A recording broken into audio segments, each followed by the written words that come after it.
Hey, what's up guys? My name is Teresa Coltrane and I'm a life coach and I specialize helping people learn how to manage their inner critic.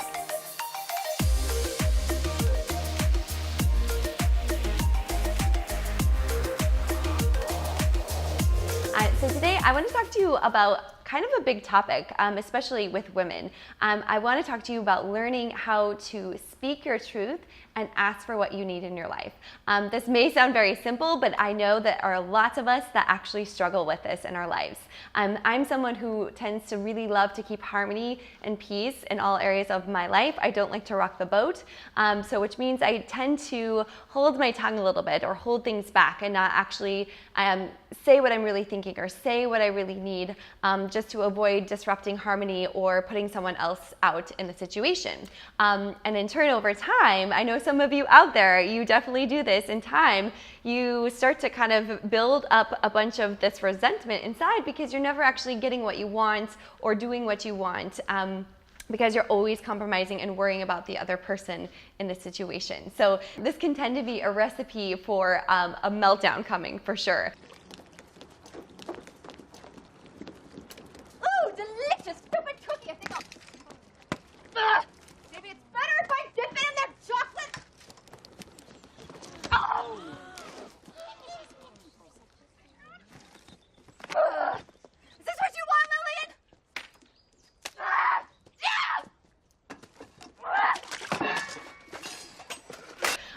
So if you are one of those people and you know that you are not good about asking for what you need and speaking up when you need help, this is definitely a huge topic to be discussed. And I know it's something that women can overcome and work on, and it's something that I'm working on with my clients as well and personally. So I'm excited to kind of go through this video with you guys today to uncover why we actually do this. Why do we have so much trouble, speaking up and asking for what we need and speaking our truth? And really, I believe it has a lot to do with us learning how to honor ourselves, right? When your self is telling you that you need something, your job is to listen to that and honor yourself by asking for what you need. So here are some of the reasons why I believe we have a hard time speaking our truth and asking for what we need, especially at work or with a partner, because it leaves us in a very vulnerable space, right? When you're asking for something that you need, your partner or someone at work could not, they could not accept what you need, and so they could reject what you need, and so it leaves you being rejected. And so when you feel rejected, it feels like you're not being accepted for who you are. And so right away, it feels very uncomfortable, especially if you are a perfectionist. Dealing with rejection is very difficult because you strive to be perfect in every area of your life. So to be able to speak what you need, and knowing that it could get rejected, it's very scary. If we're rejected, it feels like we have failed, right? And then if we have failed, then it feels like we're not going to be accepted and then we'll be abandoned. So that's kind of a typical perfectionist thought on all of this process, and it's definitely something that I've had to tune inward and figure out with myself. And it's definitely something for me in my relationships, learning how to ask for what I need is a big important thing for me, and it is something I realized why I wasn't speaking my truth. I was worried I would be rejected and that the person wouldn't like me and they would leave me. But there's something really key to take away from this. Being able to ask for what we need and speaking our truth on something, it's honoring who we are. So if you go into a relationship and you don't ask for what you need and you're just showing up for this other person and trying to just be what you think that they want you to be so that they don't leave you and so that you can keep having the connection or whatever it is that you're longing for, isn't really authentic to yourself. So try this scenario on for size. I am sure every one of you ladies that are watching this video, you have gone through this, including myself. You start hanging out with a guy and all of a sudden they're like, I don't really want to be in a committed relationship, but I want to hang out with you. And deep down inside, You know that you want a committed relationship, but you don't want to say that to them because you like hanging out with them and you want to spend more time with them. And then you also think, well, maybe if I spend more time with them, I'll change their mind. But while you're hanging out with them, they don't want to commit to you, and you're there and you want the commitment. So you're already not getting what you want out of the relationship. Maybe they're not calling you as much as you'd like. Maybe they're not hanging out with you as much as you'd like because you want to be in the committed relationship and they want to be not in the committed relationship. So that's an easy scenario that happens all the time, right? And so in these situations, ladies, I really, really empower you to check in with yourself. Figure out what it is that you truly want from the situation. What is it that you truly want? And get very clear on it. And write it out. Sometimes when you write something out, it helps you get very clear on what it is that you want from the situation.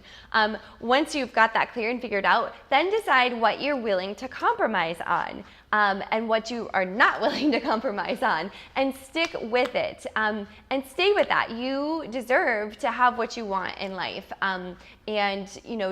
A lot of times I think what happens is we get a little fearful when we decide, okay, well, we really want this, and this person could say no. And if they say no, then that means we're alone and we're by ourselves. But reality is, though, if you are going against that, going against honoring yourself with what you truly want, then you'll be with this person, but everything will feel like it's hard. It'll feel emotionally unsatisfying. And it'll be just taking extra work because you're trying to show up for them the way that they want you to, or the way you think that they need you to, but you're not honoring yourself as far as what it is that you truly want from the connection and the relationship. And finally, you really have to believe that you deserve to have what it is that you want. So sometimes we can tend to think like, okay, well, I've been trying to find a right guy. This guy came along and I really like him, and he, checks off a few of my boxes, which is great. And the only thing is he just doesn't want to have a commitment right now. And so sometimes we kind of get in this mindset where it's like, okay, well, this is the best there is right now, so I'll just stay. I'll just settle for this, because you might not believe that someone else better is coming along, or you might not even believe, better yet, that you'll actually get what you want, that you will actually find a good guy that wants to be in a committed relationship. I'm definitely someone in the past, I was very guilty of that. I would just kind of settle thinking that, I'd been looking and dating and I was exhausted and I just wanted to, be with somebody, and so I would kind of settle, just kind of hanging out with somebody rather than being in a fully committed relationship, and that just gets you nowhere, and it gets you frustrated, and it's emotionally draining as well. So you have to believe and know and trust that whatever you want, it truly exists out there. And by settling with somebody else, it actually blocks you off from the opportunity of bringing in that right person for you. So it's so important. If your heart is telling you that it isn't a right match, or there's something missing, that it's your job, it's your responsibility to tune into that and listen to the guidance of your heart. And so some people, I guess when we talk about this, when I've talked about this with clients, their number one thing that they say is I know I want to be in a committed relationship, but this person doesn't. Maybe I should just hang out with them because I really enjoy the connection and I'm tired of being by myself. I don't want to be alone. So I will just settle with being with this person and not get all my needs met, but at least I'm with somebody, which I'm guilty of too. I've definitely done that, because everyone wants connection. They want to be loved and they want to have connection. And if you're someone coming out of a divorce or another relationship and you've kind of been on your own for a while, you miss that connection. So you kind of, when somebody comes along, you're like, oh my gosh, someone's here. Like, let me just latch onto this. And even if it doesn't check all the boxes, you're still holding on to the situation, but you're uncomfortable and it doesn't feel right and you don't feel right, and you're sitting there going like, why is this not working? It's uncomfortable, I don't like it. And really it's that simple. It's like honoring the truth of what you really want. So if this person is saying, I don't want the committed relationship right now, that is the truth of the situation. And then your truth is that you want to be in a committed relationship. So the truth will set you free. So that's just your heart speaking. And so if you can be brave enough and strong enough and trust to honor yourself and follow your heart with the situation, you will free yourself from being blocked by this person who isn't fulfilling you, to open yourself up for other opportunities that are going to come into your life. And that just takes you knowing yourself and honoring yourself and loving yourself. And things that you can do by yourself, by the way, like if you're like, oh, okay, I'm going to have to be alone, instead of being with this person, which is really, really good for you, actually. I'm a big advocate for having time to yourself, and here's why. Because when you are somebody who's been out of a divorce or another relationship, you need that time to kind of heal and to reflect on what it was that happened in your past, and really give yourself time and space to grow, evolve, and heal, and find out what it is you really want. And you really can't do that with, hanging out with other people, being distracted by not getting what you really want. So when you have time by yourself, this is the best time to just tune into yourself. Figure out what it is that you love to do and that lights you up and makes you so happy, and build a life from that space. Create your weeks, carve your weeks out with just doing things that you love, spending time with friends and family, going to an art studio or to, botanic gardens, or hiking or traveling, whatever it is that you love to do just on your own. Make that a part of your life every week, every day, and just get lost in doing the things that you love. And when you do the things that you love and you're feeling happy and content on your own, your light just starts to shine so bright that you become so irresistibly attractive to everyone. You will be like a magnet, and there will be all these men flocking to you because you've honored yourself and because you're happy on your own. You've fulfilled yourself on your own. So I hope you find this helpful. This is just kind of my little short tidbit of how to speak your truth and how to honor what you need. And this is just one area. As women, we can tend to do this in many areas. I know that some people who are married, who are afraid to ask for what they need in their marriage, and in turn it relieves them having a bunch of resentment because they're being overworked and they're not asking for help and they're not asking for what they need, and it puts stress on the relationship and the marriage. When really all you have to do is just stop, get clear on what it is that you need that's going to make you be the very best version of yourself, and write it down and learn how to speak it to your partner, and do it in a very nice, graceful, loving way, right? Information is best received when it's through a nice tone and through a loving way, and just allow yourself to show up for yourself in that way. Honor yourself. Ask for what you need. Ask for that help. There are people that are wanting to help you in your life. A lot of times too, the other reason why we may not ask for help, which I am totally guilty of, is I feel like I can do everything, and I want to do everything, but in reality you just can't. There's just too many things to do, and so a lot of times I am not good at asking for help because I feel like I'm going to be seen as weak, or that it's going to prove that I can't do everything, or that I'm not perfect, right? It's a whole perfectionist again, and I know that there's like a lot of moms out there that just feel like, oh gosh, if I ask for help, then like someone won't do it the way I want it to be done, and everything will get messed up, and which is all true. Yes, that might happen, but the reality is you have to take care of yourself. You have a responsibility to take care of yourself so that you can show up for others in your life and be the best version of you. And so sometimes that does mean to ask for help with what you need. And if there is something bothering you, please do speak up. The worst thing to do is hold it inside and let it fester, and create some sort of disease in your life because you're not speaking up for something that's important to you or that you need to say to somebody. So really to find your voice and to honor your voice, to honor who you authentically are. No, but it's what I'm going to do.